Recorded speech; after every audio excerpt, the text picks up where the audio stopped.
पछीती माँ केरा हासले बताइले चलती के बेरा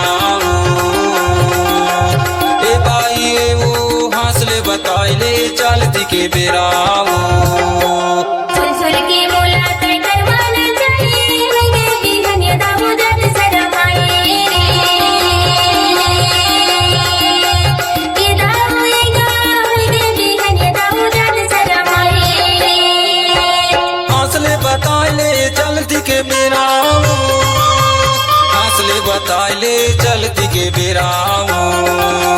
हासले बताइले चलती के बेरा हासले बताइले चलती के बेरा आगू है आमा पछीती माँ केरा हासले बताइले चलती के बेरा ए बाई ओ हासले बताइले चलती के बेरा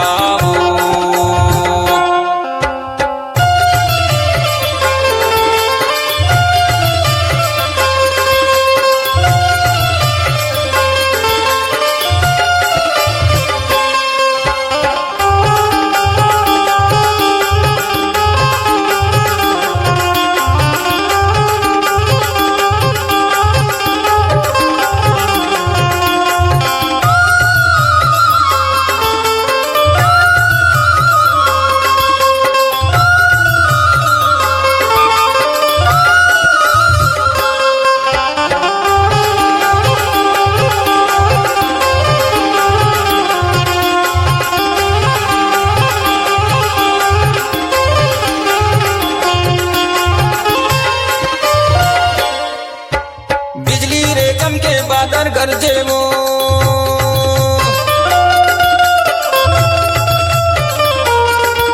बिजली रे चमके बादल गरजे वो तोला देखे बरगोरी नाय अंतर से वो हासले बताइले चलती के बेरा तोला देखे बरगोरी नाय अंतर से वो हासले बताइले चलती के बेरा आगू है आमा पछीती माँ केरा हासले बताइले चलती के बेरा ए बाई ए वो हासले बताइले चलती के बेरा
फूल फूले लानी वो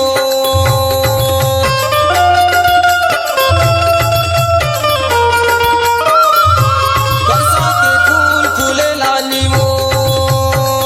अभी जावन दे मोला हूँ काली वो हासले बता ले चलती के बेरा वो अभी जावन दे मोलाया हूँ काली वो हासले बता ले चलती के बेरा वो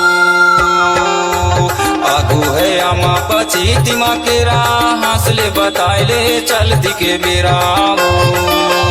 ए भाई ए वो हासले बता ले चलती के बेरा वो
के बेरा वो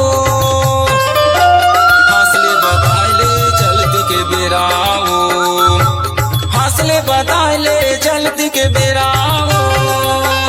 हासले बताए चलती के बेरा वो बाबू है आमा पची तिमा केरा हासले बताए चलती के बेरा वो ए भाई हासले बताए चलती के बेरा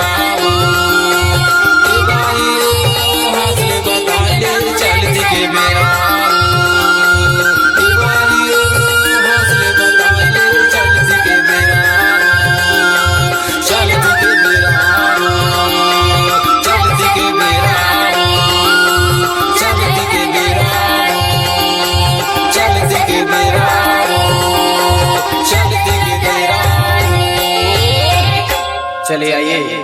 अपने आवाज को नई पहचान देने के लिए